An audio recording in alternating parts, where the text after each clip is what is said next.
ओम नमः सिद्धिभ्यां। विश्वप्रकाशि महिमानममानमेकम् ओमक्षराद्यखिलवाङ्मये हेतुभूतम् यं शङ्करं सुगतमीशमनीशमाहुः अरहन्तमूर्जितमहं तमहं नमामि।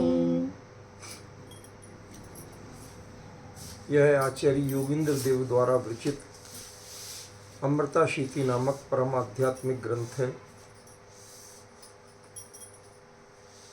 यदि गुरुदेव ने अंतिम समय में, अंतिम वर्ष में बहुत प्रेरणा नहीं दी होती कि तुम्हें ताड़पत्रियों में लिखे हुए अप्रकाशित ग्रंथ को ही प्रकाशित करना है, काम करना है, तो शायद मैं दक्षिण में अपरिचित क्षेत्र में जाके इतनी रिस्क लेने तैयार नहीं होता। उनकी ही प्रेरणा को संकल्प बनाया और लगभग उसके 4 साल बाद मैं दक्षिण जाके इस ग्रंथ को निकाला। जैसे जैसे पाया वो तो सब आपको संकेत में बताया। आज का जो विषय है वो है ऊर्जितम अर्हंतम। उसके लिए मैं ये याद कर रहा हूँ कि ऊर्जा चाहिए। गाड़ी में पूरी मशीनरी होती है, गाड़ी मशीनरी से चलती, एक भी पुर्जा खराब हो तो नहीं चलती। पूरी मशीनरी का अपना यूज है, पर ऊर्जा एक अलग चीज है। ऊर्जा गाड़ी का पार्ट नहीं होती है, पर गाड़ी को चलाती वही है। पूरी मशीनरी को एक्टिव वही करती है। ईंधन नहीं रह जाए, फ्यूल नहीं हो गाड़ी में, तो सारी मशीनरी बिल्कुल ब्रांड न्यू टकाटक हो तो अभी गाड़ी धकेलने के अलावा किसी काम में नहीं आएगी। मैं सोच समझ के शब्द प्रयोग कर रहा हूँ कि धकेलने के अलावा किसी काम में नहीं आएगी। हमारी आपकी जिंदगी, इसमें जितनी ऊर्जा है वो ऊर्जा ऐसे ही है जो धकेलते हैं, चलाते नहीं, धकेलते। क्यों?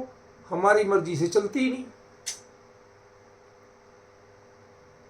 कुछ कर्म का उदय चल रहा, क्या करें भैया, ऐसा क्यों हुआ भाई साहब, ऐसे ही कर्म का योग था। समझ गए? तय तो करो। कभी शरीर का ऐसे ही नाम कर्म की प्रकृति विचित्र है, कभी कोई कर्म की प्रकृति विचित्र है, कभी संयोग विचित्र है। बच्चे बात नहीं सुनते, हमारे तो ऐसे ही संयोग पड़ा है। हम तो ऐसे जगह नौकरी मिली जहाँ देवशास्त्र गुरु का योग ही नहीं है, देव दर्शन ही नहीं मिलते। ये जो जितनी बातें चलती हैं, इसमें जो आप जीवन चला रहे हैं वो धक्का मार रहे हैं गाड़ी को कि ऊर्जा से चला रहे हैं? धक्का मार। मैं यूं ही कोई शब्द नहीं बोलता, जो बोला है तो उसके पीछे कारण है। ये ऊर्जा, जो जीवन की ऊर्जा जिसे कहते हैं, वो ऊर्जा का पुंज यदि कोई देखना है तो वो तो अरहंत है। समझ में आया? जिन्हें न शरीर को चलाने के लिए धक्का मारने की जरूरत है, न संयोग को अनुकूल करने के लिए कुछ प्रयास करने की जरूरत है। बताओ क्या करते? दिव्य ध्वनि जैसी अतिशय भी ऑटोमेटिक होते हैं। और होते कैसे हैं? उनकी आध्यात्मिक परिणति के कारण। यदि वो वीतराग नहीं बने होते तो दिव्य ध्वनि का अतिशय होता नहीं। अंतर समझ रहे कि नहीं समझ? तो वो आध्यात्मिक ऊर्जा के कारण होता है। ये ऊर्जा कोई भौतिक नहीं, बाहरी नहीं, कहीं से फ्यूल नहीं डलवाना। आपकी गाड़ी में फ्यूल की टंकी तो होती है, समझ गए ना? लेकिन फ्यूल गाड़ी में नहीं बनता ना आप बनाते हो, वो कहीं और से लाना पड़ता है। आज देखो, ज़्यादा अनुकूलता नहीं है, मैं धीरे धीरे आराम से बात बताऊंगा, आप लोग एकाग्रता से सुनोगे तो ही बात समझ में आएगी। आज ये सोचा कि तो दृष्टांत चल रहा तो आप पूरा लूज कर दोगे। ये दृष्टांत नहीं है, ये सिद्धांत ही चल रहा है। पूरी की पूरी प्रोसेस बता रहा हूं। क्या आपको ईंधन कहां से डलवाना पड़ता है? आपकी गाड़ी में ईंधन बनता है क्या? नहीं। बताओ, नहीं बनता। आपकी ऊर्जा किराए की है, पराई है, पराश्रित है। कभी देव से ऊर्जा लेते हो, कभी शास्त्र से ऊर्जा लेते हो, कभी गुरु से ऊर्जा लेते हो। बताइए, इन सब का आश्रय लिए बिना, इन सब से फीडिंग कराए बिना क्या आप ऊर्जावान रहना जानते हो? नहीं। जितनी भी तत्व ज्ञान की ऊर्जा आप बताते हो, उसके बारे में शांति से विचार करो। क्या आप एक्चुअली कितने ऊर्जावान हो, या फ्यूल की फिलिंग कराते हो? समझ गए? तो मशीनरी वही होती है, सभी जीवों के आंतरिक गुण और सामर्थ्य, वो मशीनरी वो सब में एक जैसी होती है। डिफरेंस कहां पड़ता है? कौन सी मशीनरी अपनी ऊर्जा स्वयं बनाना जानती है और कौन सी मशीनरी ऊर्जा के लिए दूसरों पर आश्रित रहती है।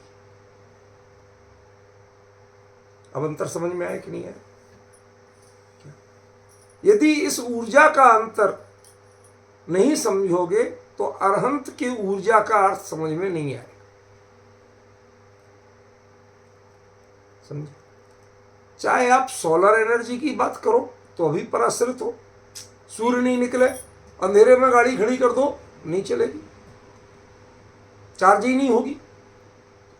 आपके लिए ऊर्जा लेने के लिए कोई ना कोई अन्य ऊर्जा का केंद्र चाहिए,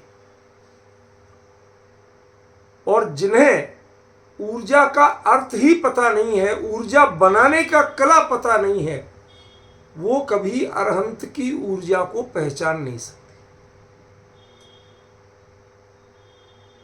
अब सुनने वालों को यदि थोड़ा समझ में आना शुरू हुआ हो तो बताओ। अभी तक तो आप दाएं बाएं घूम रहे थे, अंदाज लगा रहे थे कि क्या कहना चाहते। मैं बिल्कुल टू द पॉइंट चल रहा हूं, कहीं भी अपने विषय से स्खलित नहीं। क्या हमारे लिए ऊर्जितम अरहंतम का विश्लेषण आज करना है, उसकी चर्चा आज करना है, उसका स्वरूप हमें समझना है कि इसका मर्म क्या है। तो अरहंत की ऊर्जा समझने के पहले ऊर्जा किसे कहते हैं इसे समझो। अच्छा, दूसरी चीज, जो फ्यूल है, वो फ्यूल जिस मशीन से मिलता है उस मशीन को फ्यूल चलाता है क्या?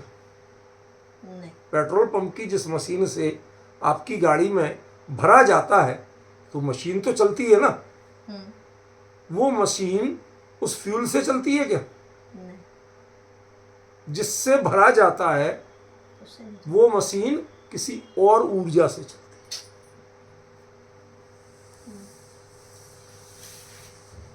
डिफरेंस समझ रहे? ये क्या है? ये सारे पंडित, ये पेट्रोल पंप जो है ना, ये सारे पंडित हैं। ये आप में ऊर्जा का इनपुट तो करते हैं, लेकिन इनकी ऊर्जा, इनकी मशीनरी इनसे नहीं चलती। जिस ऊर्जा की ये बात करते हैं, जिस तत्व ज्ञान की बात करते हैं, वो तत्व ज्ञान वो मशीन पैदा नहीं करती।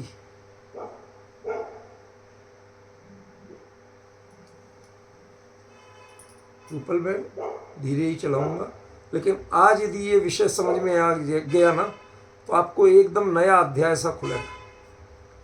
ये विषय आज तक चर्चा में नहीं लिया, मैं ऐसा विषय बता रहा हूं। ये ऐसा नहीं है कि चलती रहती है बात, थोड़ी बहुत दाएं बाएं है, ऐसी नहीं। इसलिए मैं आपको किसी दृष्टांत को शुरू से लेके चल रहा हूं। वो दृष्टांत लक्ष्य नहीं है, समझ गए ना, उसकी पंडिताई लक्ष्य। प्रॉब्लम समझिए, जो ऊर्जा अपनी पूरी मशीनरी को अपने से सक्रिय रख सके पहले तो किसी से लेना नहीं पड़े, और जहां वो उत्पन्न होती है, जहां मिलती है, वो मशीनरी भी उसी ऊर्जा से चलती है। स्वयं ना तो आज तक ऐसा कोई पेट्रोल पंप है जिसकी मशीन, फिलिंग मशीन, वो चाहे बैटरी हो, करंट हो, इनसे चलने की जगह वो उसी पेट्रोल या डीजल से चलती है। कोई कहीं देखा हो आपने, देश में, विदेश में, इधर उधर कहीं भी देखा हो तो बताओ मुझे। नहीं, मैं तो बहुत कम गया है, आप बहुत घूमते रहते हो, आप ही बता दो देखा हो तो। अमेरिका जितना चाहे विकसित देश हो, वहां गैसोलीन भरा जाता, जो भी कह लो आप, लेकिन उसके बावजूद उसको चला भरने वाली जो मशीन है वो गैसोलीन से नहीं चलती। और कदाचित, शब्द ध्यान देना, मैंने पहले कह दिया आज का विषय इतना सा चूका, वो घूमता ही रहेगा, उसे समझ में नहीं आए, इसलिए बहुत एकाग्रता से सुनना। कदाचित वह मशीन गैसोलीन से भी चलती हो, तो उस गैसोलीन से नहीं चलती है जिस गैसोलीन को वो भर रही है, उसको कहीं और से गैसोलीन की ऊर्जा से करंट बन रहा है, उससे वो मशीन चल रही है। जिस पाइप के द्वारा भरा जा रहा है वो पाइप को, और अंदर जो गैसोलीन है वह उस गैसोलीन का कोई फंक्शन नहीं, क्योंकि वो जब तक जले नहीं तब तक ऊर्जा में बदले कैसे, और यदि वो ही जलने लगे तो पूरा पंप ही ब्लास्ट हो जाएगा, तुम्हारी गाड़ी ब्लास्ट हो जाएगी। अब डिफरेंस समझ में आया? ऊर्जा कौन? अरहंत ऊर्जित है ना। ऊर्जा कौन? कि जो स्वयं ही ऊर्जा स्वरूप हो, स्वयं ही मशीनरी है, स्वयं ही ऊर्जा है, स्वयं ही गति है, सारा कुछ स्वयं अपने आप में है, उसके लिए किसी की पराश्रितता नहीं चाहिए। अभी काफी खुलासा होना बाकी है, शांति से सुनो। आप कहें अनंत गुणों की मशीनरी है, तो अनंत गुणों में से कौन सा गुण जल जाता, कौन सा गुण खर्च हो जाता है, ये बता दो। कोई गुण खर्च होता है? खर्च होके जैसे पेट्रोल जलता है तो मीटर कुछ तो कम बताता है, ऐसा कौन से गुण का पावर कम हो जाता है, ये बता दो। सब अनंत ज्यों के त्यों बने हुए, तो फिर ये ऊर्जा आ कहां से रही? ऊर्जा रूप परिणमित कौन हो रहा? ये असल में पर्याय की वह स्वयं ऊर्जा रूप, स्वयं मशीनरी है और स्वयं ही फ्यूल है। उसमें किसी का इतरेतर आश्रय नहीं है कि वो उसके आश्रित हो, वो उसके आश्रित। पेट्रोल पंप की मशीनरी में क्या कमी है? वो उसकी मशीन को चलाने वाली ऊर्जा कोई और है, और उसके पंप से भरी, पाइप से भरी जाने वाली ऊर्जा कोई और है। समझ गया? वो ऊर्जा स्वयं जल के उस मशीन को नहीं चला पा रही है, तो आपकी गाड़ी को क्या चलाएगी? इसलिए संसार के जीवों की जितनी ऊर्जा सब में है, पुरुषार्थ सब में है। बिना पुरुषार्थ के कोई गाड़ी नहीं चलती, बिना फ्यूल के कोई गाड़ी नहीं चलती। लेकिन परेशानी कहाँ है कि वो फ्यूल तुम लेते कहाँ से हो, और उस फ्यूल में यदि थोड़ी सी चीनी की या पानी की मिलावट हो जाए तो फिर क्या होगा आपकी मशीनरी का और फ्यूल का। अब मैं नेक्स्ट स्टेज पे आ रहा हूं। देखो, आधा घंटा तो चलेगा ऊर्जा का स्वरूप, फिर आएगा अरहंत ऊर्जित। समझ गए ना? यदि वहां तक पहुंचना है तो पहले ऊर्जा का स्वरूप समझना पड़ेगा। मैं ज्यादा पढ़ा लिखा आदमी नहीं हूं, ना मेरे से अपेक्षा करो हाँ सीधे सीधे बता दूं, मैं तो धीरे धीरे चलता हूं, लेकिन हाँ एक एक चीज को क्लियर करके चलता हूं। ये विवेचन कोई और नहीं बताने वाला। ये जितनी भी ऊर्जा, दूसरों की ऊर्जा कुछ और है, मशीनरी कुछ और है, और भर किसी और में रही है, और उससे गाड़ी किसी और की चल रही है। ये संसारियों का स्वरूप,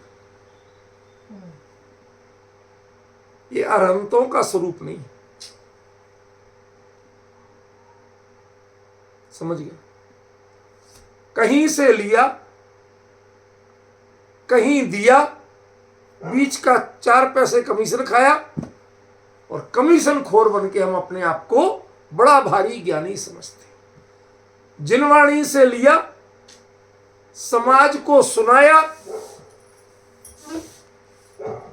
समझ गया ना? थोड़े से क्षोभसम की मशीनरी चलाई, और उसमें हम अपने आप को बहुत बड़ा विद्वान समझते हैं। ये इससे बड़ा भ्रम और कुछ नहीं है। तुम पेट्रोल पंप की मशीन हो, ना तुम्हें चलाने वाली ऊर्जा तुम्हारी है, और जो तुम ऊर्जा दूसरे में भर रहे वो भी तुम्हारी अपनी पैदाइश नहीं है। वो तो कोई और टैंकर लाके भर गया, वो पैदा कहीं और होती। ना तुम उसके उत्पादक हो और ना उसके प्रयोक्ता हो। क्या बात कह दी विजय जी, पकड़ में आई ना? इस तत्व ज्ञान के उत्पादक आप हो। कड़वी बात है कि अधिकांश विद्वान तत्व ज्ञान के प्रयोग करने वाले भी नहीं है, वो दूसरों में भरने वाले, अपने जीवन में कभी उसको अपना के देखने वाले नहीं।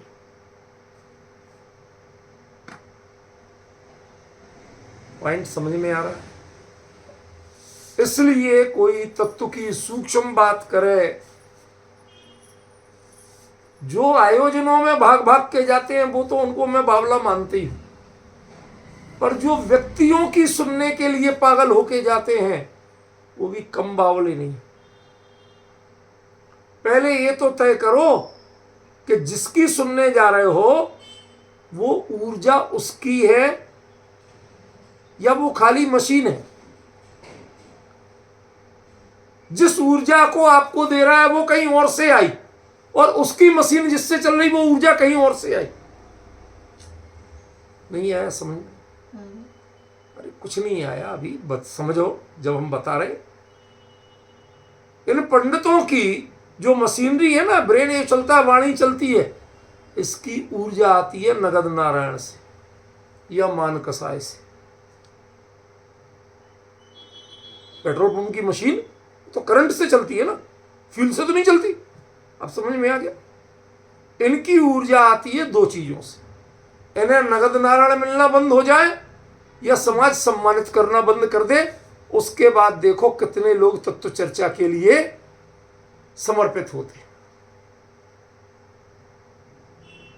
पॉइंट समझ में आया? टटोलना, ये तत्व चर्चा किनको ऊर्जावान बना के रखती है? यदि सामने सुनने वाला नहीं हो तो किसको ऊर्जावान बना के रखे? तालियां बजाने वाले नहीं हो, जय जयकार लगाने वाले नहीं हो, भीड़ नहीं जुटती हो, तो कितनों को ऊर्जावान रखे? आपकी ऊर्जा टिमटिमाएगी भी या नहीं?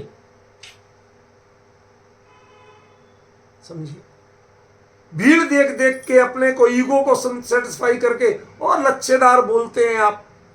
ये सब थोड़ा सा क्षयोपशम और थोड़ा सा यशा कीर्ति का उदय, ये दोनों की खिचड़ी से बनता है। ये तत्व चर्चा का जो प्रारूप होता है, आपका व्याख्यान, वो 2 चीजों से बनता है।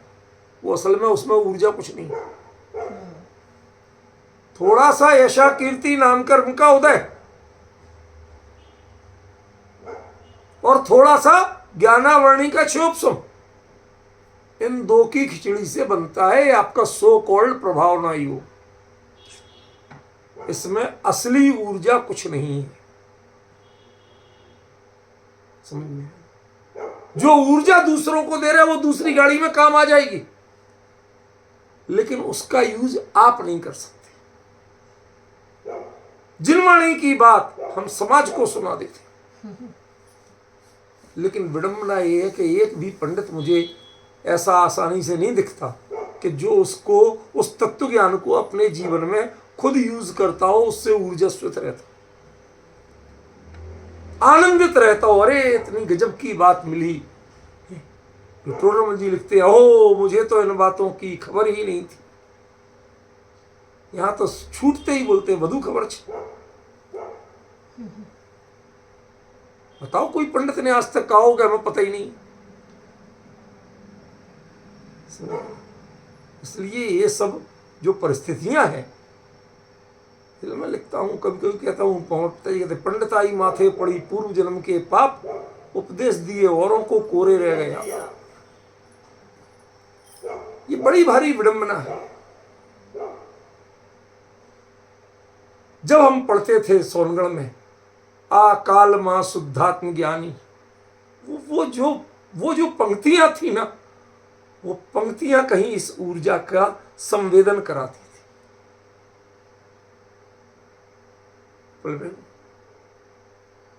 वो जो पढ़ने वाले उसको समझते थे कि नहीं समझते थे मुझे पता नहीं, लेकिन उन पंक्तियों में वो गहराई जरूर थी। आ काल मां शुद्धात्म ज्ञानी सुखानी बहु बहु दोय लो, मुझ पुण्य राशि फल्यो गुरु कहान तू नावक मिल्यो। ये जो चीजें थी ना, ये कहीं ना कहीं पहचान करा रही थी। किराए की ऊर्जा तुम दे रहे हो, फिलिंग पंप हो कि ऊर्जा के प्रोड्यूसर हो। तुम्हारी मशीनरी में ऊर्जा पैदा करने की ताकत है क्या? समझिए, ऐसी कोई प्लेट फिट है, सोलर प्लेट फिट है क्या कि भीतरा की देव शास्त्र गुरु किसी का भी नहीं, तो अपना तत्व वो जो प्रकाश पड़ा नहीं, चौपसम का प्रकाश भी पड़ा नहीं, और वहीं से ऊर्जा बनना शुरू हो जाए, गाड़ी एक्टिव होना शुरू हो जाए। ऐसे आज कहां कौन मिल रहा?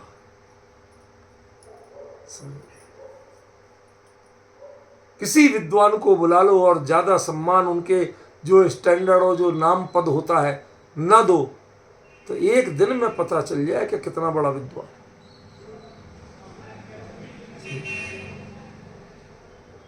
इसलिए दो चीजों को पहले पहचानना, या तो विटामिन एम, वो दोनों ही विटामिन एम है, चाहे मनी कह लो चाहे मान कह लो, समझ गए? दोनों विटामिन एम है।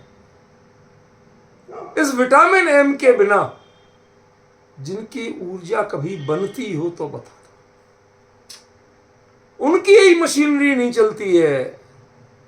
जब वो विटामिन एम का करंट आता है और कोई सामने वाले दबाएं जरा पंप को, तो उससे फ्यूल निकलना चालू होता है, भरना चालू होता है। वो ऊर्जा है फ्यूल, लेकिन होते हुए भी वह ऊर्जस्वित नहीं, ऊर्जित नहीं। यहां पर क्या शब्द आया? अर्हंतम ऊर्जितम। ऊर्जा नहीं, ऊर्जित। ऊर्जित और ऊर्जा में क्या अंतर है? जो फ्यूल है जब तक टंकी में भरा, वो ऊर्जा तो है, ऊर्जा का साधन तो है, लेकिन वह ऊर्जा का प्रोडक्ट कब करता है? जब इंजन में जाके जलता है और जल के गाड़ी को गति देता है। ऊर्जा तो में रूप में तो वो तब परिणमता है। टंकी में भरे भरे वो ऊर्जा नहीं। क्षयोपशम में आपने तत्व ज्ञान जितना पाया वो ऊर्जा नहीं है, वो टंकी में भरा है, अभी तो इग्निशन स्टार्ट नहीं हुआ। भरे भरे क्षयोपशम को पंडित लोग अंत में एक दिन आ करके चले जाएंगे, क्षयोपशम ही बना रह जाएगा, उसको ना अपने जीवन में काम ले पाएंगे ना किसी को बता पाएंगे। इसलिए ऐसी विडंबनाओं से बचो। ये चलती फिरती विडंबनाएं हैं जो मनी और मान के लिए सक्रिय होती हैं, एक्टिव होती हैं। फ्यूल भरा है फ्यूल टंकी में, लेकिन जिन्हें खुद पता नहीं है कि ये है क्या, इसका यूज है क्या, इससे गाड़ी चलती कैसे है। पेट्रोल पंप पे जो आपकी मशीन आपकी गाड़ी में फ्यूल भरती है क्या उसको पता है कि मैं क्या भर रहा हूं? पहचान है कुछ? वहां लिखा होता हाईली फ्लेमेबल, अत्यधिक ज्वलनशील, लिखा ही होता है ताकि उससे डर के रहो। वहां बीड़ी सिगरेट ना पियो, मोबाइल ना चलाओ, गलत प्रयोग ना करो। तो हमारे पंडित लोग बड़े ज्ञानी हैं इस मामले में। वो जब समाज में जाते हैं तब बड़े हिसाब किताब से ही रहते, खाते पीते, अपने आप में जैसे चाहे करते हो। लेकिन वो पेट्रोल पंप का कर्मचारी चाहे उधर जाके बीड़ी पियाएगा, लेकिन वहां नहीं पिया। क्यों? लिखा हुआ है। ऐसे ये जो तत्व ज्ञान है, इस तत्व ज्ञान को जब समाज के बीच में प्रस्तुत करना हो तो आपको पूरे ढंग आना चाहिए। पंडित जी को कैसे रहना, पंडित जी को कैसे कपड़े पहनना, कैसे बैठना, कैसे उठना, क्या खाना, क्या पीना, कैसे, सारी चीजों के लिए फुल ट्रेंड है। समझ गया? बाकायदा वो फ्यूल स्टेशन का वाला भी जो है, पंप भरने वाला, वो भी ड्रेस में होता कि नहीं होता विजय जी? वो भी ड्रेस में होता, हमारा पंडित भी ड्रेस में होता। घबराना मत, ये सब फ्यूल पंप ऑपरेटर हैं। इनसे ऊर्जा तो मिलेगी, लेकिन ऊर्जित हो पाओगे क्या?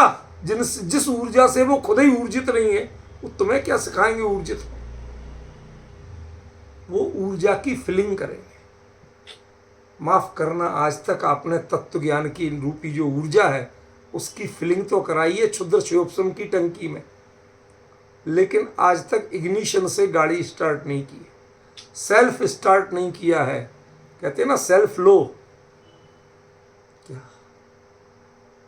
समझ सको तो आज एक गाड़ी के और फ्यूल के एग्जाम्पल में आपको पूरा का पूरा अंतर्दृष्टि समझ में आ जाए। अभी तक कोई बात आती है, छठी गाथा में आचार्य कुंद कुंदेव ऐसा फरमाते हैं, 73वीं गाथा 72वीं गाथा में ऐसा फरमाते। क्या करते हो आप? सेल्फ नहीं लेते हो, धक्का लगवाते। विजय जी, गाड़ी को धक्का लगवाते हो। किसका? कुंद कुंद का सहारा चाहिए, सिमंदर भगवान का सहारा चाहिए, महावीर स्वामी का। इन्होंने कहा है। क्या आपने इसको परखा है? क्या है में को खलु शुद्धो प्रणवी हो दिया पमत्तो पमत्तो।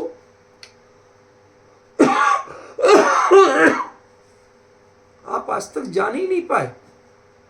आपको कुंद कुंद ने कहा ये बताना पड़ता है, समयसार में कहा ये बताना पड़ता है, सिमंदर की वाणी है ये बताना पड़ता है। सिमंदर मुक्ते फुलवा करे जाकी कुंद कुंद बूथे माल। ये सब चीजें आपको बता बता के इस तत्व की प्रामाणिकता, इस वचन की प्रामाणिकता क्यों बताना पड़ती है? ये किस कंपनी का फ्यूल है? कंपनी क्या करेगी इसमें? फ्यूल होता है। कंपनी बिजनेस करती है, कंपनी फ्यूल नहीं है। की है कंपनी फ्यूल? ऐसे ही कोई भी आचार्य, कोई भी आमनाए, ये सिर्फ कंपनियां हैं। फ्यूल तो तब फ्यूल है कि जब आप सेल्फ से इग्निशन करें और गाड़ी स्टार्ट हो जाए। आपकी गाड़ी कभी स्टार्ट हुई या आज तक 4 लोगों के धक्के से ही चलती है?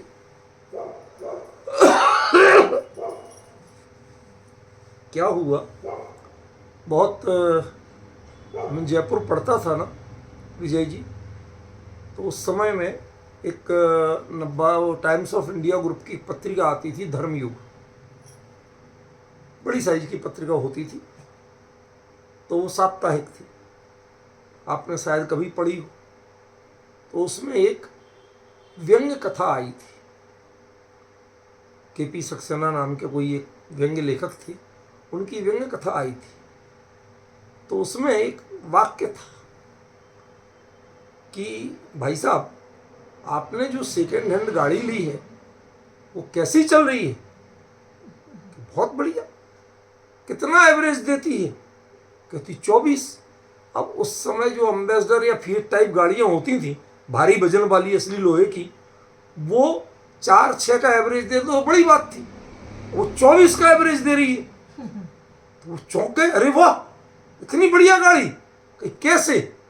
तो दूसरा बोला साथ में जो बैठा था, कहता भाई साहब 2 किलोमीटर तेल से और 22 किलोमीटर धक्के से।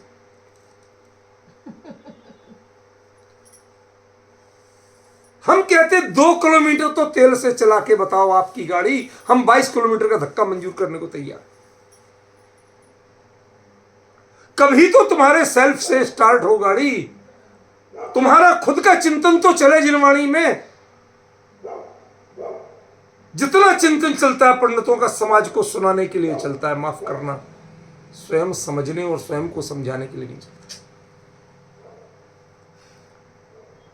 अब जो कभी उस लेवल तक पहुंचे नहीं है, उन्हें अरहंत की ऊर्जा और ऊर्जित अरहंत, देखो 2 चीजें अलग अलग है। अरहंत की ऊर्जा और ऊर्जित अरहंत, ये समझ में कहां से आएगी? समस्या तो ये, क्योंकि उन्हें ना तो ऊर्जा का अर्थ पता है और ना ऊर्जित का अर्थ पता है। वो तो टंकी में भराए डोल रहे हैं, टैंक फुल, फिर भी गाड़ी धक्के से चल रही है। तो टैंक फुल कराया काहे को? वो तो बिना फ्यूल के भी चल जाती धक्के से। नहीं, मजाक नहीं कर रहा हूं, सोच समझ के बोल रहा हूं हर शब्द। कई बार समाज के चक्कर में भाई जिनको कुछ नहीं आता वो व्रती बन जाती, तत्व का पता नहीं है, सम्यक्त्व का पता नहीं है, तो व्रत कहां से हो जाएंगे? लेकिन जिन्हें कुछ नहीं आता उनके लिए सबसे बढ़िया तरीका है महान बनने का, व्रती बन जाओ। कपड़े की स्टाइल बदलो, ड्रेस बदलो, खान पीन, खाना कैसे खाएंगे, बैठेंगे कैसे, क्या लेंगे क्या नहीं लेंगे, सारा फोकस इस पर कर दो। समझ में है ना? और फिर बचा खुचा समझ, भाई अब डिस्टर्ब मत करो मेरे ध्यान का समय। अब किसका ध्यान कर रहे हैं तो परमात्मा ही जानता। समझ गया ना? ऐसा करके सबसे पहले अपने आप को बेवकूफ बनाओ। तो बनाने की जरूरत नहीं, वो तो बने बनाए हैं, फिर भी बनाते, और उसके बाद समाज को बनाओ। ये है धर्मात्माओं का पहला ढंग। और गुरुदेव ने जो कहा था, भाई तत्व ज्ञान का स्वाध्याय तुमने आज तक नहीं किया, वैचार कलाक वांछन जोइए, खुद पढ़ो, खुद सीखो और खुद में प्रयोग करो। गाड़ी में सेल्फ लेना सीखो। फ्यूल भले ही स्टेशन से भराना पड़े और भले ही टंकी में हो, पर कभी ड्राइविंग सीट पे तो बैठो भैया। आप तो धक्का लगाने वालों में शामिल होते हो, आपकी गाड़ी आपसे चलेगी कैसे? और यहां तो दृष्टांत में गाड़ी भिन्न हो, आप भिन्न हो, सिद्धांत में तो आपकी ऊर्जा के लिए वह पर्याय ही सब कुछ है। जो पर्याय ऊर्जित भी होगी और ऊर्जा भी उसकी अपनी होगी। समझ में? अब आपको भाई साहब ऐसा तो कहाँ हो जाएगा, हमारे लिए तो ऐसे ही होता है। तो आचार्य ने कहा अरहंतम ऊर्जितम, जो ऊर्जित कोई है तो वो अरहंत है। उनको देखो, उनके व्यक्तित्व को निहारो, उनका एनालिसिस करो और करके जानो कि ऊर्जा किसे कहते हैं और ऊर्जित किसे कहते हैं। जिसमें इंजन भिन्न है, गाड़ी भिन्न है और फ्यूल भिन्न है, उसका नाम ऊर्जा नहीं है।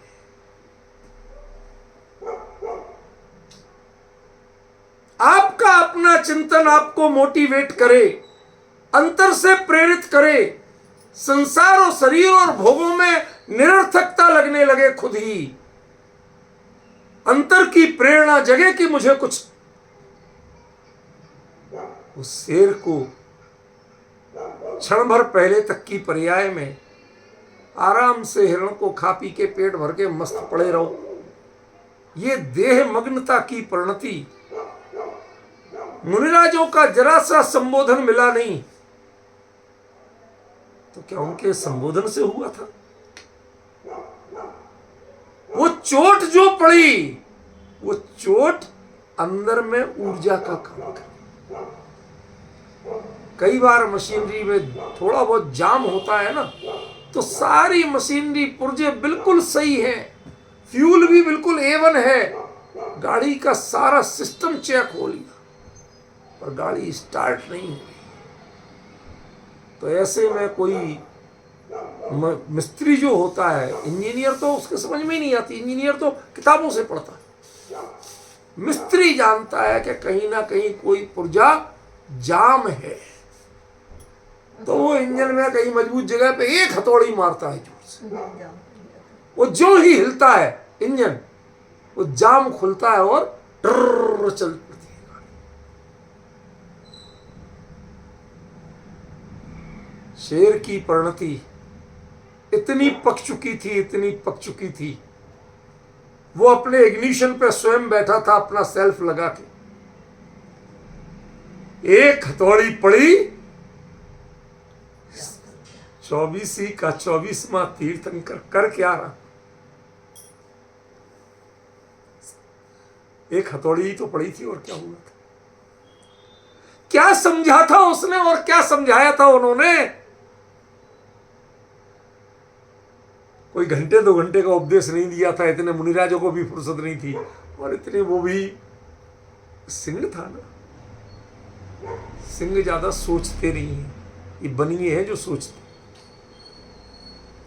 ये धर्म बनियों के हाथ में पड़ गया ना, ये सोचते ही रहते, करते नहीं है, सोचते बहुत। मैंने आपको धन्य कुमार सालीभद्र का 2-3 बार बताया है। तो गए जंगल में सालीभद्र, मुनिराज के दर्शन के लिए धन्य कुमार गए, साले दर्शन किए, पीछे से सालीभद्र भी आए। उन्होंने कहा, जिया जी कहीं ऐसा तो नहीं कि मुनिराज बनने की सोच रहे हो? मैंने कहा, हाँ साले साहब, सोच तो कुछ ऐसे ही रहा हूं कि आप सोचते रहो, मैं चला। सोचने वालों से धर्म नहीं होता है। धर्म तो जो भाव उमड़े और उसको अप्लाई कर दो। उसी समय, जिस समय फ्यूल वहां तक पहुंच रहा है, कोई पाइप चौक नहीं है, पहुंच रहा है इंजन में, एक सेल्फ लगाओ तो सही। वो सेल्फ खुद लगाना पड़ेगा। उस सेल्फ लगने पर वो जो फ्यूल था वो ऊर्जा तब बनता, तब वह करंट, वह आग पैदा होती है जिससे पूरा इंजन भी चलता है और वो फ्यूल भी खर्च। लेकिन ये तो अक्षय ऊर्जा है। हर पर्याय में, हर समय उतनी ऊर्जा के साथ हर पर्याय पैदा होती है कि जिसे किसी से ऊर्जा लेना नहीं पड़ती है। असल ऊर्जा रूप तो पर्याय है, ऊर्जा रूप द्रव्य नहीं।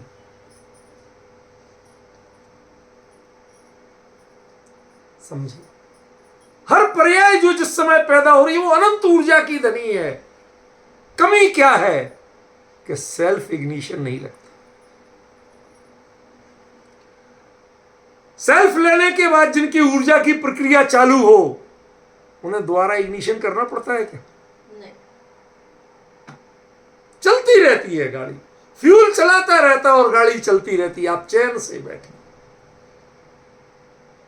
ऐसे ही अनंत पुरुषार्थ, अनंत वीर के धनी, सबसे बड़ा बल क्या है? सबसे बड़ा बल है केवली होना, सर्वज्ञ होना। दुनिया की समस्याएं जान जान के पागल हुआ जा सकता है, माफ करना। आपको शमशानी या वैराग्य लेना हो तो सरकारी अस्पताल के जनरल वार्ड के चक्कर लगाओ 3, उसके बाद घर जाके रोटी खाने का मन कर जाए तो कहना। अभव्य हो गए तो बात दूसरी है, बाकी तो नहीं करेगा। सोच समझ के बोल रहा हूं शब्द। अभव्य हो गए तो दूसरी बात है। जिनको सारे 4 गति का दुखों का वर्णन करने के बाद, सब पढ़ने के बाद भी, और जाके भाई क्या बना आज, इतनी सहजता है, यही तो अभव्यता की निशानी। समोसण में जो जीव बैठते हैं वो असल में ऊर्जा के कद्रदान हैं। वो वहीं पर के ही टोटल में ये लिखा है, केते ही तो सम्यक तो लेते हैं, केते ही देश व्रत धारण करते हैं, केते ही महाव्रत धारण करते हैं, और केते ही श्रेणी आदि आरोहण कर स्वयं केवली बनते हैं। ये है दिव्य ध्वनि का प्रभाव। समझ रहे ना? वो तो सौर ऊर्जा जैसी है, लेकिन मशीनरी तो आपकी अपनी है। सेल्फ तो खुद लेना पड़ेगा। जिनकी अपनी गाड़ी स्टार्ट होगी वो उससे ऊर्जावान बनी रहेगी। लेकिन अभी तो हमें उस रूप तक पहुंचना है कि जिसमें मशीन होती ही नहीं। मशीन काम ही नहीं करती है, एक भी गुण काम नहीं करता है। काम करने का नाम ही तो पर्याय है। काम करने का नाम गुण कब है कि है? यदि हो तो बता दो भाई, मैं गलती सुधार लूंगा।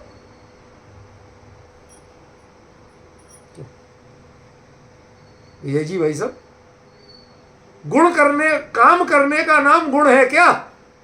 गुण तो शक्ति का नाम है, सामर्थ्य का नाम है। असल में जो कुछ होता है अभिव्यक्ति का नाम ही तो पर्याय है। और वह पर्याय यदि गुणों की ताकत खींच खींच के आती हो तो गुणों की ताकत तो कब की कम हो जाना चाहिए। पर वो कहते हैं हमें गुण से कुछ चाहिए ही नहीं। वो तो स्वयं अनंत शक्ति की धनी है। अनंत दर्शन, अनंत ज्ञान, अनंत सुख, अनंत वीर, यही केवल नहीं है क्या? समझ? जिसकी अपनी अक्षय ऊर्जा हो और उस ऊर्जा को वो समेटता नहीं हो। कितनी ऊर्जा जितनी है उतनी पूरी खर्च करो। बनियागिरी मत दिखाना।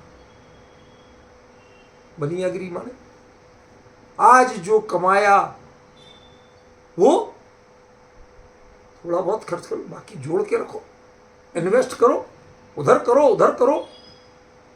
कभी उसका, क्योंकि हमें अपने पुण्य पर भरोसा ही नहीं है कि कल भी मिलेगा। मुनिराज को 100% भरोसा है, तो किसी के लेते हैं, बात तक नहीं करते हैं, जय जनन तक नहीं करते, चल देते हैं, आशीर्वाद तक नहीं देते, चल देते हैं। महाराज थोड़ा तो करते, कल के ऐसे करोगे तो कौन आहार देगा? कहते हैं आहार देने के लिए बने हम, आहार खाने के लिए? अरे मेरी साधना वो हो कि दुनिया आहार दे के कृतकृत्य हो जाए। तुम हमें कमजोर बना रहे हो कि हम आहार लेने के लिए साधु बने। डिफरेंस समझ रहे कि नहीं समझ? हमारे मन की कमियां और कमजोरियां यहां है। आज तक ऊर्जा को आपने पहचाना ही नहीं है। मुनिराज भी कितनी ऊर्जा के धनी, क्या चाहिए? अंतर की ऊर्जा से ऊर्जस्वित रह के ना सर्दी लगती, ना गर्मी लगती, ना बर्फ, भूख नहीं प्यास, किसी चीज से विचलित होते नहीं। चूंकि भूमिका छदमस्त की है, देह से बिल्कुल अनासक्त नहीं हो पाए पूरी तरह से, तो पड़ोसी रोता है तो कभी कभार उसको चुप करा देते। कभी पड़ोसी भी अपना बच्चा छोड़ जाता, भाई साहब थोड़ा 2 दिन, एक आध थोड़ा घंटे 2 घंटे ख्याल रखना, जरा हम मंदिर तक हुआ क्या जाते। और वो रोए तो उसे कुछ ना कुछ खिलौना बजाएंगे, अच्छा राजा बेटे जो करते हैं। ऐसे ही खरेखर तो आपके मुनिराजों की प्रणति, वो ये जो पड़ोसी जब रोता है तो उसको कभी कभी जाके बहला लाते हैं, घुमा लाते हैं। कोई मना के देने वाला मिल जाए तो आहार विधि से मिल गया तो ले लिया, नहीं तो घुमा फिरा के ले आते। उसमें ऊर्जा अपनी खर्च नहीं करते। समझ रहे ना? अपनी ऊर्जा अपने में खर्च करते और उसमें बचाते कुछ नहीं है। क्यों? क्योंकि हर पर्याय अनंत ऊर्जा को लेके जन्म लेने वाली है। आप खर्च कितना करोगे ये तुम्हारी योग्यता पर निर्भर। समझ रहे? पर्याय में ऊर्जा की कमी नहीं होती है। समस्या तो तुम्हारे इग्निशन लगने का है। चाबी लगाओ, इग्निशन लो, सेल्फ लो और स्टार्ट होते ही सबको भूल जाओ। ऊपर कभी याद किया कि तेल इंजन तक पहुंच रहा कि नहीं पहुंच रहा? चलती गाड़ी में एक बार खोल के देख ले, अरे चल रही है और कोई आवाज नहीं कर रही है, बिल्कुल साउंड, बिल्कुल शांत चल रही है, कोई खड़खड़ नहीं। तो इससे बढ़िया फिर अब इसका विकल्प मत करो कि तेल पहुंच रहा कि नहीं पहुंच रहा, पार्ट सही काम कर रहे कि नहीं कर रहे। जब तक बे आवाज है तब तक मात्र अनंत ऊर्जा वो है, अक्षय ऊर्जा है। आप बस चले चलो, आप आनंद लो, केवल सिर्फ आनंद लेते हैं। वो ना लोकालोक को जानने का हेडेक लेते हैं, ना देखने का हेडेक लेते हैं, ना भोगने का हेडेक लेते हैं। समझ गए? स्वयं ऊर्जा, ये पर्याय की ऊर्जा को जिसने नहीं पहचान पाया वो कभी कहता है त्रिकाली ध्रुव स्वभाव से उसका अनुभव। अरे किसका अनुभव कर रहे हैं भाई? वो अनुभव का नाम स्वयं पर्याय है। ध्रुव कभी पर्याय में आता नहीं हो, पर्याय कभी ध्रुव में जाती नहीं। वो उसके तदाकार अनुभव करती है, वो ध्रुव नहीं बनती है, ना ध्रुव पर्याय में आता। उसने अपना विजन चेंज किया है, वो बदली नहीं, विजन चेंज की। और ये विजन चेंज होते ही ऊर्जा अक्षय हो जाती है, अनंत हो जाती है। तब आप ऊर्जित होते। जब आपको पुण्य की कातरता समाप्त होती है तो जो आया यूं देने में कोई जोर नहीं लगता। समझ में? जिनके पुण्य का भरोसा नहीं है उन्हें मिल तो गया पुण्य से, पर दान देने में हाथ कांपते हैं, उनकी डर लगता है। सारा आज दे दिया तो कल क्या करूंगा? क्यों भाई विजय जी? वही खाते, हिसाब किताब लगा के ही देते हो कि मैंने जो आ गया दे दिया, आज की कमाई आज दे दी? नहीं कर सकते हम। क्यों? क्योंकि हम पराया धन यूज करते हैं, पुण्य से मिला यूज करते हैं। हमें अपने पौरुष पर भरोसा नहीं है, अपनी पवित्रता पर भरोसा नहीं है। पुण्य का अर्थ पवित्रता भी होता है, लेकिन जब पवित्रता से जो पुण्य मिलता है वो पुण्य पवित्रता का दास होता है। लेकिन हम यदि पुण्य के दास बनते हैं तो तय मानना कि वो पुण्य पवित्र नहीं। डिफरेंस समझिए। आप ऊर्जावान नहीं हो, पुण्य से ऊर्जा नहीं मिलती है। भगवान अपने स्वरूप में लीन है, अनंत अक्षय ऊर्जा में लीन है। 100 इंद्र चाकर बन के खड़े होते हैं जो उससे पहले की किसी पर्याय में टके के भाव नहीं पूछते थे। बताओ, आप पढ़ो 63 सला का महापुरुषों का चरित्र, 24 तीर्थंकरों का ही पढ़ो। 2-5 भाव पहले, 7 भाव पहले कितना पूछते थे। किसी इंद्र ने आके आपको चमड़ डुलाए हो तो बताओ। आपकी ऊर्जा से जब आप 100% ऊर्जित हो जाते हो तो वो अपने आप पूजते। पुण्य की बड़ी खामी है, जो पुण्य के पीछे गया वो पुण्य पापानुबंधी पुण्य बन जाता। उदय तो पुण्य का है लेकिन आगे पाप का बंध हो रहा है। जो ही उसको तुमने चाहा और वो परिग्रह बना, वो परिग्रह पाप। समझ गए?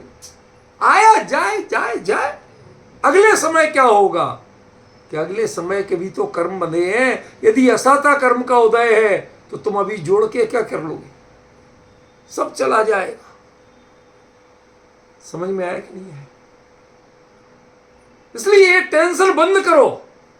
जो तुम्हें कल की चिंता कराता है वो पौरुष नहीं है, वो पुरुषार्थ नहीं है, वो ऊर्जा नहीं है। तुमने पुण्य को ऊर्जा माना हुआ है आज तक। और जो पुण्यशाली है उसके लिए चाहे वो विद्वान हो, बड़ा साहब उसका यशा कीर्ति का उदय है तो साहब आप अरे साहब उनकी बड़े चलता है।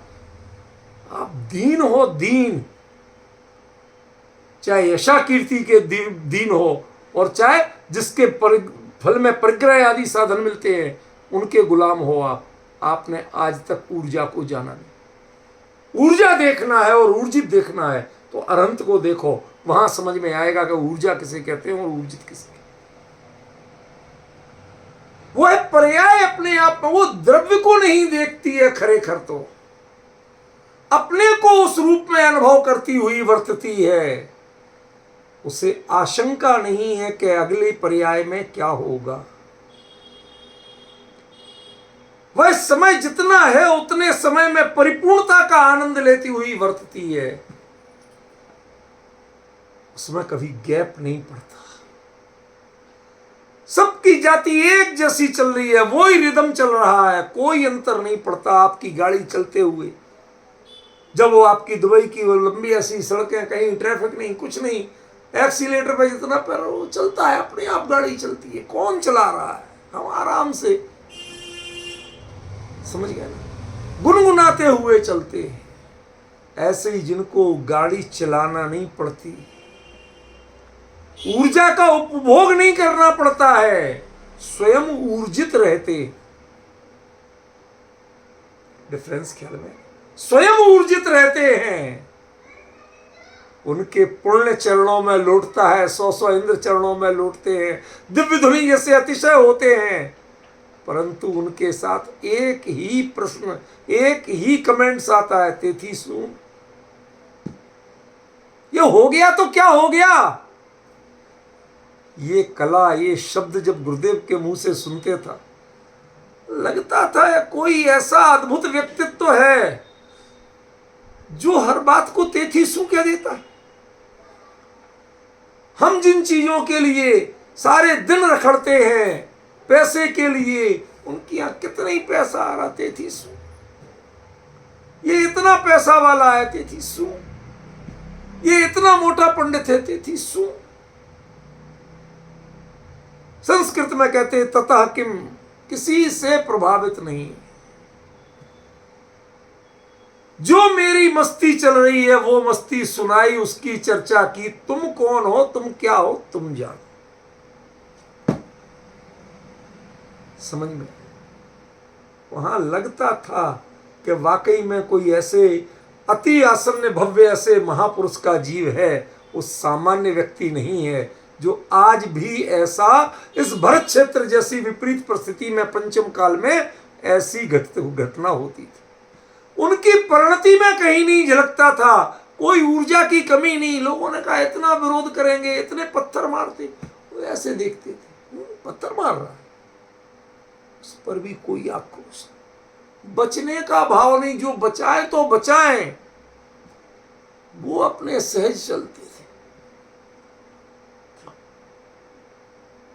कुरावड़ शहर में भर धूप दोपहरी, इतनी 48 टेम्परेचर चल रहा, धूल उड़ रही तप तप के रेत जैसी, उसमें बिल्कुल पतला सा ऐसे ही टेंट लगा, और दोपहर 2 बजे का प्रवचन गुरुदेव का।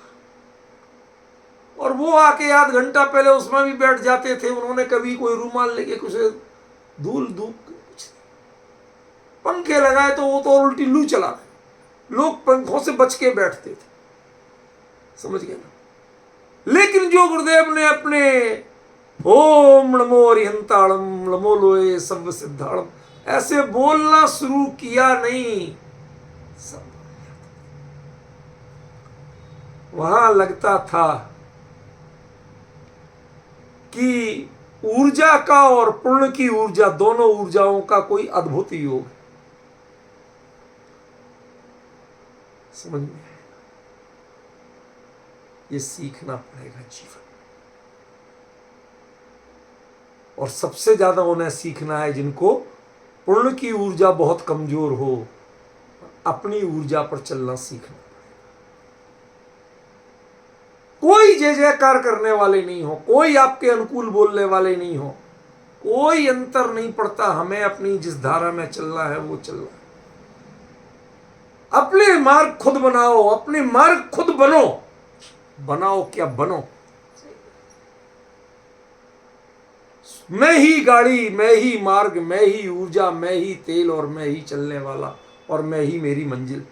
चले जाओ। ऐसी जब परिणति होती है तो वहां से ऊर्जितपना शुरू होता है। समझ में? और जब ऐसी परिणति ऐसी निर्बाध बन जाती है कि जिसमें बाकी सब लोग चरणों में झुकने में अपना सौभाग्य मनाने लगे हैं। आज कुछ लोगों को कोई थोड़ी सी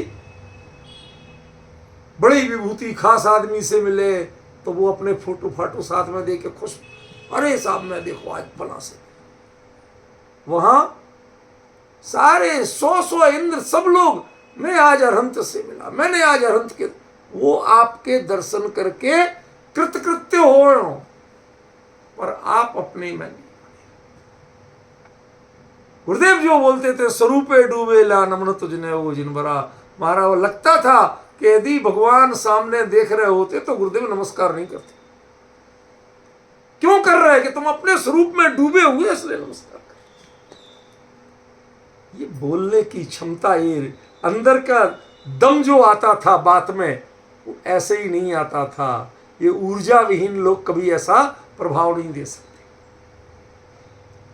डिफरेंस समझिए। इसलिए यहां जो चर्चा है वो ऊर्जित अरहंत की। आपको उनमें ऊर्जा दिखना चाहिए, ऊर्जा नहीं दिखना चाहिए। ऊर्जा दिखेंगे जब तक आप कुछ लेना चाहो। सेठ के पास माल दिखेगा तो आप सेठ को नहीं लेना चाहते, माल को लेना चाहते।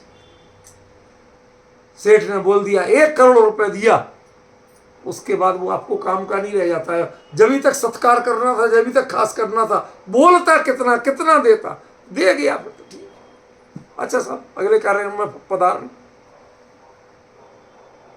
क्या डिफरेंस करना है? ऊर्जित को देखना है, ऊर्जा को नहीं देखना। ऊर्जा की चाह हो सकती है, ऊर्जित मात्र आराध्य होता है, उसकी आराधना होती है। जैसा वो करे वैसा हम करें, इसका नाम है आराधना और इसका नाम है आराध्य। और जब हम किसी से पाना चाहते हैं वो ऊर्जा है, वो ऊर्जित नहीं। यहां पर ऊर्जित अरहंत को नमस्कार किया गया है, ऊर्जा वाले अरहंत को नहीं किया गया, जो स्वयं ऊर्जा रूप में प्रणवे हुए हैं।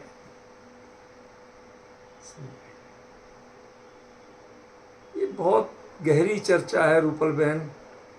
परिस्थितियां तो नहीं थी।